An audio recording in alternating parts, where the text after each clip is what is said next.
Bom dia, meu povo do sexto ano. Retornamos, né? Depois do feriadão aí, ó. Nosso feriado aí caiu na quinta-feira. Então a gente vai retornar hoje falando sobre o solo, na página 100, tá bom? Nós falamos sobre as rochas, ígnea, sedimentar, metamórfica. Vimos que as rochas, né, se desintegram, se vão se soltando, né, pedacinhos em pedacinhos, e durante anos e anos e anos depois, tá, com a fragmentação das rochas, que se forma o solo. Então, é sobre o solo que nós vamos estudar hoje, tá bom? Então, página 100. Então, vamos lá. O solo é fundamental para o nosso planeta, tá bom? O solo é a camada mais superficial da crosta terrestre, onde nós pisamos. Ela é extremamente importante para os seres vivos, sendo utilizado nas diversas atividades. Ele é composto por material orgânico, né, que são os seres vivos que vivem ali em cima do solo e morrem ali no solo, e os materiais inorgânicos, que são as águas, né, o ar e os compostos minerais, né, os grãos minerais. Então, o solo, ele é composto aí dessas matérias, né, desses materiais orgânicos e inorgânicos.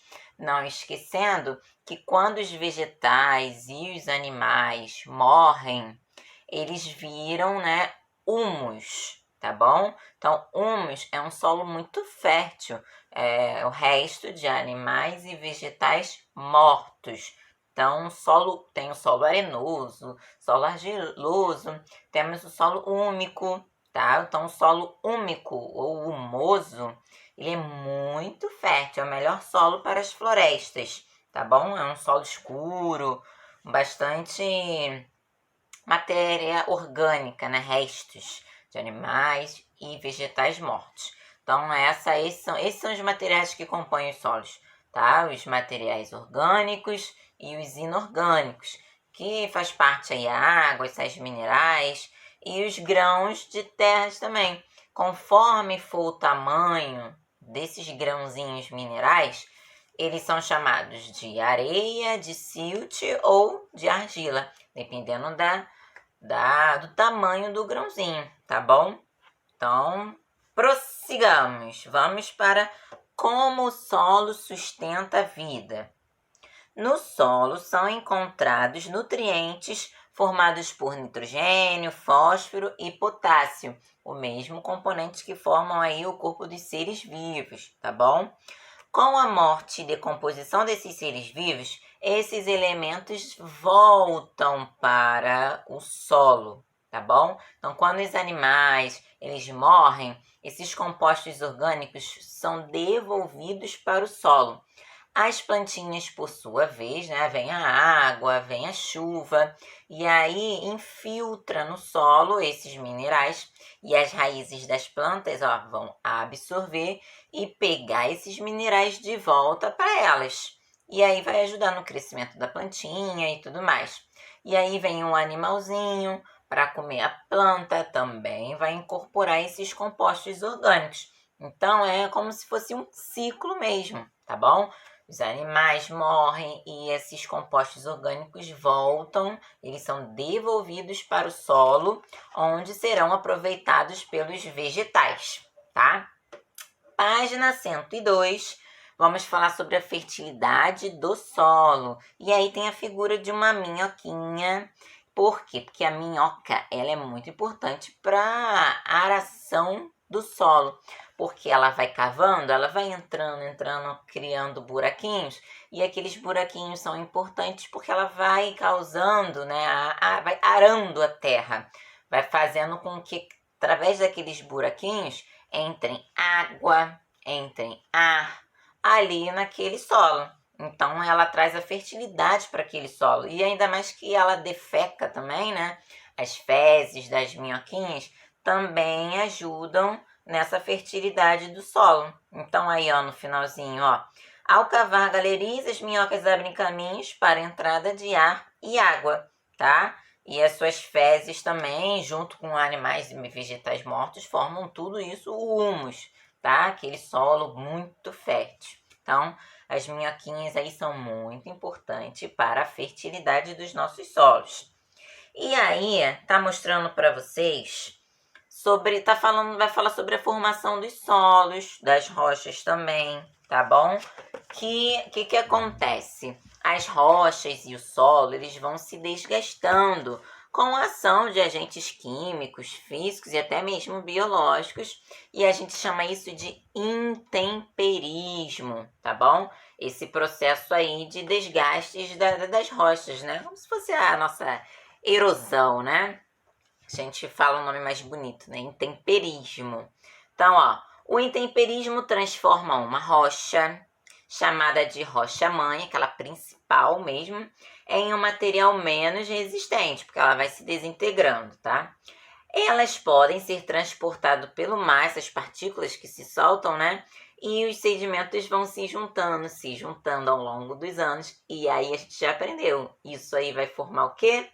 Sedimentos que vão se formando, se sobrepondo um e outro, as rochas sedimentares, tá bom? O clima, a inclinação do terreno e os seres vivos atuam na formação do solo, ajudando a gerar uma fina camada por ano, e anos e anos e anos, né? Esse processo normalmente leva a centenas e milhares de anos. Claro, né? Os solos demoram muito tempo para serem formados. O intemperismo pode ser físico ou químico. Aí no livro ele não falou sobre o intemperismo biológico, mas também existe o intemperismo biológico, que é quando os animais carregam partículas do solo para outros lugares, como animais que escavam, né? E aí levam nas suas unhas os restos dos solos. Ele está, digamos, desgastando, né? Desintegrando o solo, tá arrastando partículas do solo. Então a gente chama isso de intemperismo biológico, quando os animais causam essa desintegração do solo. Então aí vocês podem ver essa foto aí, que parece uma taça, né, na página 103, lá no Parque Estadual de Vila Velha, tá? Onde você encontra aí o resultado do intemperismo físico na rocha. Parece uma taça e ao mesmo tempo parece uma mão assim, né? Então, olha aí, ó. O intemperismo físico ocorre quando os agentes físicos quebram as rochas. Por exemplo, com o calor do sol, as rochas se dilatam e de noite, quando fica mais frio, né, elas se contraem. Então, esses movimentos repetidamente vai fazendo com que a rocha se fragmente. Nos países de clima frio, o gelo pode fragmentar as rochas. Isso acontece porque a água se infiltra nas fendas, né? E aí, quando a água se congela, vai, ó, aumentar de volume e vai forçar as paredes das rochas. Isso também causa a degradação da rocha. Então, foi o ambiente, foi a luz, foi o vento que causou esse desgaste na rocha, no solo, intemperismo físico, tá bom? E temos também o intemperismo químico, tá? Que é a decomposição das rochas quando seus minerais sofrem alterações químicas. Você consegue enxergar que ele está sofrendo uma decomposição química, tá? Ele vai mudar a textura, vai mudar a cor. Aí, nesse exemplo aí, ó, vocês podem ver a cor amarelada na rocha, um processo de intemperismo químico, sinalizando alterações na composição da rocha. Então, você olha para essa rocha aí, você não vê, ela tá quebrada, tá, né, desfragmentando. Não, ela tá sofrendo um intemperismo químico mesmo. Ela tem coisas químicas ali que estão resultando na modificação dessa rocha, tá? Então, quando são agentes da natureza que degradam, que destroem, né, as rochas e o solo, a gente chama de intemperismo físico. E quando são elementos químicos, né, que vão fazer essa decomposição, essa modificação nas rochas, em intemperismo químico. Não esquecendo que também tem o biológico, que o livro não fala, mas é quando os animais causam essa mudança aí das rochas, do solo, essa degradação, tá bom? E agora nós vamos falar sobre o uso do solo na página 104. Vamos falar sobre a agricultura, sobre a pecuária também, né? Tudo isso utiliza aí o solo, mas tem que se usar de uma maneira, né, consciente, porque a agricultura e a pecuária também foram responsáveis por grande devastação aí do nosso solo, das nossas florestas, lá no nosso período colonial, né? Então, tudo que é usado com consciência, né, a gente consegue, a natureza vai conseguindo se renovar, né? Mas aí sai devastando várias áreas, assim, aí fica complicado, né? Como foi na época do plantio da cana-de-açúcar, do café, tá? O litoral, a nossa Mata Atlântica, né, típica do Brasil, foi muito, muito, muito devastada. Foi muito desmatada para essa criação aí mesmo de cana-de-açúcar, plantação, né, de agricultura. Então, vamos lá. Grande parte dos solos brasileiros é utilizado na agricultura, tanto no cultivo de alimentos como no de plantas voltadas para a produção de combustíveis e de matéria-primas para a agricultura. A criação de animais também tem destaque no uso dos solos. Os animais podem ser criados soltos ou confinados, tá bom?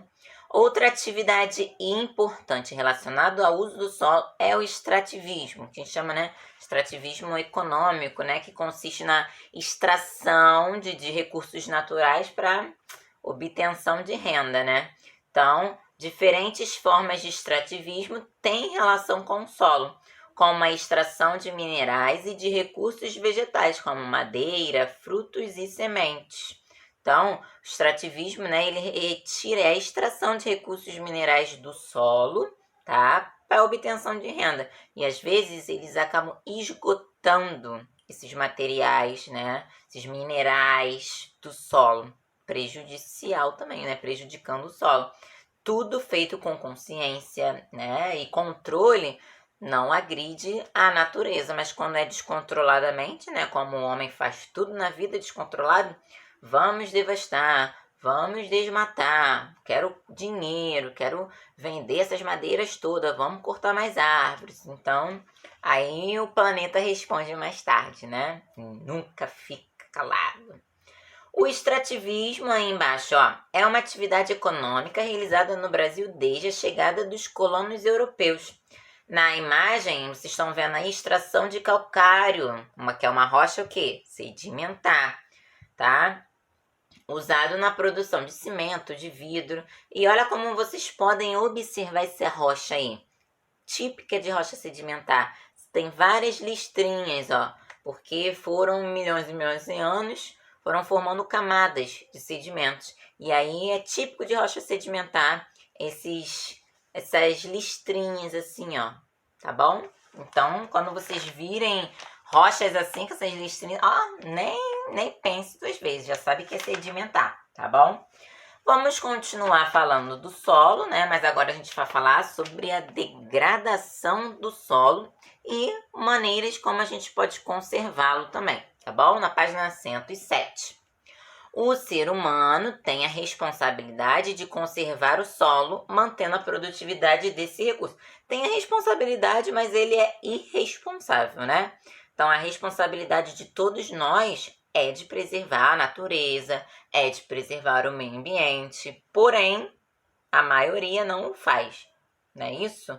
Mas nós temos que ter na nossa cabeça, eu tenho que fazer o meu papel. Não vou jogar papel no chão, não vou, né, destruir coisas da natureza sem necessidade. Então, se cada um tiver essa consciência, a gente pode, né, daqui a algum tempo, criar, né, melhores gerações que possam se importar mais com a natureza do que essa geração que está aí, né? Infelizmente, né? Então, vamos lá. O que degrada o solo? Uma fina camada de solo pode demorar, ó, centenas e centenas de anos para ser formada. E o homem destrói assim, ó, plim, uma hora vai embora tudo aquilo que a natureza demorou milhões e milhões de anos para construir, né?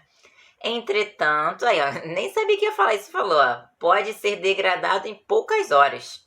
Essa degradação pode ocorrer tanto na área rural quanto na urbana e pode ser consequência de vários processos. Vamos para a erosão.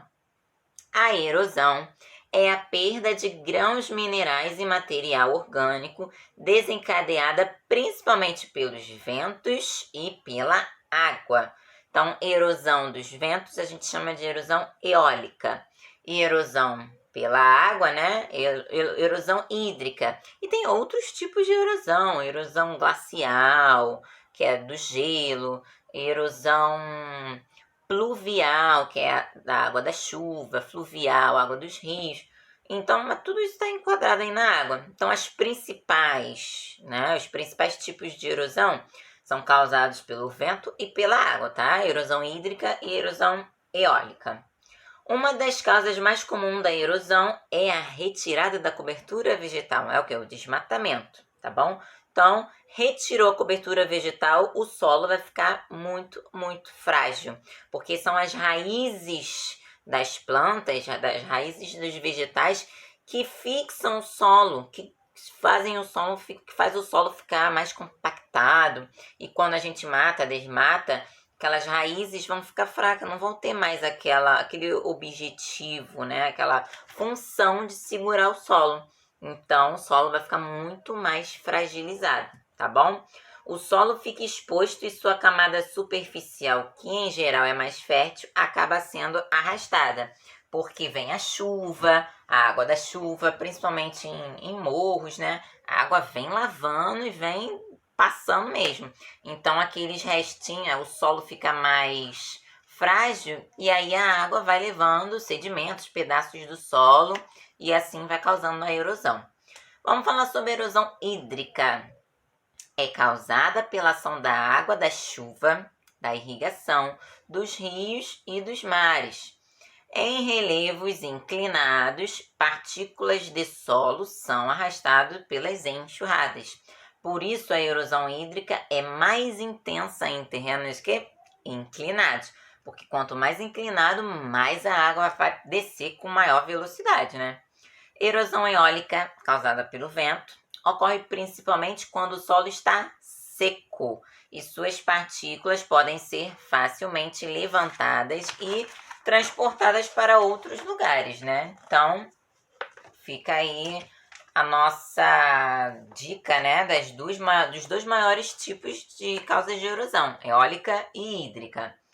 A erosão do solo pode fazer com que esses materiais arrastados pelas águas se depositem em leitos dos rios. E aí, o que vai acontecer com os rios? Vão ficar assoreados. O que é um rio assoreado? É um rio mais raso. Então, quanto mais raso ele tiver, mais assoreado ele está. E aí, o que tem que fazer, né? Vem aquela escavadeira, né, que vem e vai limpando o rio, vai tirando toda aquela sujeirada lá do fundo do rio. E aí a gente fala que ele está fazendo um processo de desassoreamento, tá bom? Ele vai desassorear, tá? O rio, porque o rio está assoreado, tá bom? Então, assoreado é um rio raso. Está com muitos sedimentos, muitas partículas do solo ali no seu fundo, tá bom? A erosão também provoca a desertificação e a arenização. Desertificação é quando o solo fica impróprio para o plantio. Não dá mais para plantar naquele solo. Ele já não tem nutrientes que vão fazer com que a plantinha desenvolva ali. Então ele já foi tão castigado, tão devastado, que ele se desertificou, virou um deserto mesmo. Então, o solo ele vai ficar impróprio para o plantio. Não vai conseguir mais plantar nada naquele solo, tá bom? Então, ó, desertificação é a degradação da terra. É o seu declínio progressivo, a sua devastação de uma maneira bem devagar, mas vai chegar lá se ninguém cuidar. Se você sempre ficar prejudicando o solo, ele vai deixar de ser fértil e vai virar um solo, né, arenoso, desértico, não dá para plantar mais. Então vamos lá. Compactação e impermeabilidade. O solo pode ser comparado a uma esponja de lavar pratos, que apresenta buracos chamados poros. Se se apertarmos a esponja, o tamanho dos poros diminui e ela se torna mais compacta. O mesmo acontece com o solo. O tráfego intenso de máquinas, pessoas e outros animais provoca sua compactação e redução da sua porosidade. Por isso que quanto mais carros vão passando, né, a gente vai ocasionando rachaduras, né, no solo mesmo. Com isso, o solo se torna menos permeável. A água e os gases, como o gás oxigênio, têm maior dificuldade para entrar no solo e chegar às raízes das plantas, que também dificulta na penetração do solo compactado. Outra coisa que prejudica o solo é o asfalto, né? A impermeabilização, né? Causado pelo calçamento. Então, a água não vai conseguir penetrar ali e aquele solo também vai ficar mais suscetíveis, né? Por isso que ocorrem também enchentes, né? Porque não tem para onde a água entrar, escoar. Vai ficar ali na superfície mesmo. Então, a impermeabilidade, que é a pavimentação do solo, né, impede que a água penetre e vai para o solo, para o subsolo, lá encher os lençóis freáticos. Então, o asfalto, né, a pavimentação também contribui aí para as enchentes, né, quando tem aqueles temporais, que a água não consegue escoar muita água, e aí ocasiona aí essa coisa toda que a gente vê, né? Das enchentes, sei lá, 3, 5 metros de altura aí, sobe nível muito. Então vamos para a contaminação do solo. A gente está terminando, quase. Vamos lá. Outra causa de degradação do solo é o lançamento de materiais que causam a sua contaminação. Nas áreas urbanas, a contaminação do solo costuma ocorrer, né, nos lixões, pois joga lixo em tudo que é lugar, e aquele lixo, a decomposição do lixo, que ocasiona? O chorume, e esse chorume, ó, vai penetrando o solo adentro, e aí tá poluindo, né, o solo, e se chegar a lençóis freáticos, polui lençol freático. Mas a população nem tchum para isso, né? Nem esquenta. Joga lixo mesmo em qualquer lugar, tem um terreno baldio ali, então vamos fazer ali do lixão. Então, o melhor lugar para levar o seu lixo é o aterro sanitário, não é o lixão, tá bom? Porque no aterro sanitário eles impermeabilizam o solo, botam plástico embaixo para não ocorrer o vazamento do chorume para o solo. Tem todo aquele cuidado. A redução do consumo, o reaproveitamento e a reciclagem de produtos são alternativas para diminuir a quantidade de lixo que fica espalhado por aí, tá bom? Então, os catadores de latinha, né? Esses catadores que também querem ganhar o seu ganha-pão, também eles estão ajudando na limpeza do ambiente. Então, se você puder, né, quando você estiver colocando o seu lixo, botar separado assim as latinhas, o plástico, o papelão que eles pegam também, né? Já facilita bastante a vida dos catadores, né? Então, em vez de ficar tudo misturado ali com restos de comida, se você puder dividir, nesse saco aqui eu vou botar só restos de comida. Mas aqui é um monte de latinha, de alumínio, vou separar, deixa tudo separadinho, vidro, que aí a gente já consegue ajudar algumas pessoas, né, a conseguirem o seu pãozinho de cada dia, né? Já diminui o trabalho delas de ficarem catando, abrindo lixo, né? Até mesmo podendo se cortar. Então vamos lá. As indústrias que lançam resíduos no solo também contribuem para contaminá-lo. Sim, tem várias indústrias que botam lá seus esgotos e lançam produtos mesmo no solo que não estão nem aí. Depois a gente paga uma multa e fica por isso mesmo. Então, a consciência tem que vir do grande até o pequeno. Então, todos temos que ter essa consciência de preservação do ambiente, tá bom? Nas áreas rurais, os agrotóxicos, né, outras coisas também prejudicam o solo. O agrotóxico é lançado e cai no solo. E aí quando vem a chuva vai lavando também esses agrotóxicos, podem ir, né, podem parar onde? Lá nos rios, nos lagos, porque a água vai levando esses agrotóxicos. E também, ó, mais uma coisa que prejudica o solo também, vai deixando o solo mais infértil, né? Contamina, deixa ele com falta de nutrientes. A contaminação atinge a camada superficial do solo, mas os produtos, como eu disse, né, podem ser levados pela água até achar um rio, um córrego d'água e vão ficar contaminados. Há casos em que a contaminação do solo impede a construção de moradias e o plantio, além de provocar riscos de diversas doenças, que podem ser transmitidas pelos micro-organismos ou pelo consumo de plantas do solo contaminado. Então, há diversas maneiras do solo ser degradado, né? De ser contaminado. E são digamos, as mais fáceis possíveis, né? Para o homem, né? Difícil é conservar, né? Ó, queimadas, outra coisa que destrói, né, que prejudica o solo, são as queimadas. Deixa o solo, né, as raízes das plantas vão morrer e aí o solo vai ficar mais frágil. Então, ó, queimadas, desmatamento, tudo isso vai causar a erosão, o desgaste do solo, tá bom? O que conserva o solo? Vamos ver agora aí, ó, várias maneiras de conservação do solo. Como a gente pode ajudar o nosso amigo solo? Cobertura vegetal.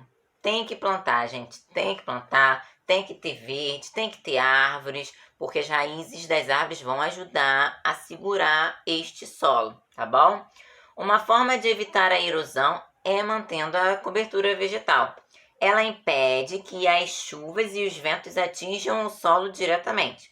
Além disso, as raízes das plantas fixam o solo e abrem espaço para a entrada da água. Isso diminui o risco de as enxurradas arrastarem as camadas mais férteis do solo. Em terrenos inclinados, a cobertura vegetal ajuda a prevenir desmoronamento. Eventos que podem ocorrer facilmente no solo degradado, nas encostas dos morros e beira de nascentes em rios e lagos. A preservação da mata ciliar, aquela que cresce ali junto às margens, evita o assoreamento e por isso é fundamental para a sobrevivência das espécies que dependem da água. Aí no livro está mostrando mata ciliar, tá? Essas matas que ficam aí ao redor, na bordinha do rio. O que acontece? Elas conseguem segurar mais dos pedacinhos dos restos do sol que vem caírem ali mesmo no rio e assorear o rio, deixá-lo mais raso, tá? Então, essas plantinhas, elas vão como se fosse um filtro, né? Daqui essas partículas não passam. As plantinhas vão segurar mais esses restos de solo que iriam entrar, cair ali no rio, já ficam ali presos, né, nas raízes, nas plantinhas mesmo. Então, a mata ciliar ajuda muito, né, ao rio não ficar assoreado, tá bom? Aí, ó, na outra página, então, está mostrando um rio com mata ciliar e sem mata. Sem mata ciliar, os sedimentos vem, ó, o rio vai ficando rasinho, ó, assoreado. Com a mata ciliar, claro que vão vir sedimentos, mas não com a quantidade que viria se não tivesse mata ciliar, entendeu? Então, elas ajudam bastante o rio, né, para ele não ficar tão assoreado. Então, vamos falar agora das técnicas de plantio para a conservação do solo. Deixa eu ver, só mais uma paginazinha aí, a gente termina, tá bom? Meia hora! Nossa, eu tô falando demais, hein? Tá bom, gente, vocês ficaram quase aí, ó, uma semana sem me ver, acho que esqueceram até do tom da minha voz, né? Então, vamos falar, gente. Vamos lá. Plantio direto é aquele feito sem que os restos de cultivos anteriores, tá? Como a palha, sejam retirados ou queimados. Essa camada rica em matéria orgânica também ajuda a evitar a erosão e a perda de água do solo por evaporação. Então, eles não retiram os restos de cultivos anteriores, tá? Eles plantam direto lá, eles coletam, né? Colhem e aí já plantam direto. E aí aqueles restinhos das outras plantações vão ajudar aí aquele solo, né? A não perder tanta água, né, e sofrer com a erosão. Então a gente chama isso de plantio direto, quando esses restinhos das outras plantações não são, né, retirados. Tem a adubação verde, tá, que acrescenta nutrientes ao solo por meio de restos de plantas, esterco animal ou mesmo restos de animais. Pode ser usada como adubo. A matéria orgânica deve ser preparada pela compostagem. Então, na adubação verde, eles pegam restos de plantas, animais, cocô dos animais, que também é fértil, né? E colocam junto ali vira um adubo, né? O solo vai ficar mais fértil com esses restos de plantas, de fezes. Então, aí a gente chama de adubação verde, tá bom? Os mais comuns, assim, a gente até quando tá passeando, vai viajar, a gente consegue ver, né? Plantio em nível ou terraceamento, que é tipo um monte de escadinha assim, tá bom? São feitos em terrenos inclinados para diminuir a velocidade da água, tá? Então, o plantio em nível e o terraceamento, que é a mesma coisa, né? O objetivo dele é diminuir a velocidade da água.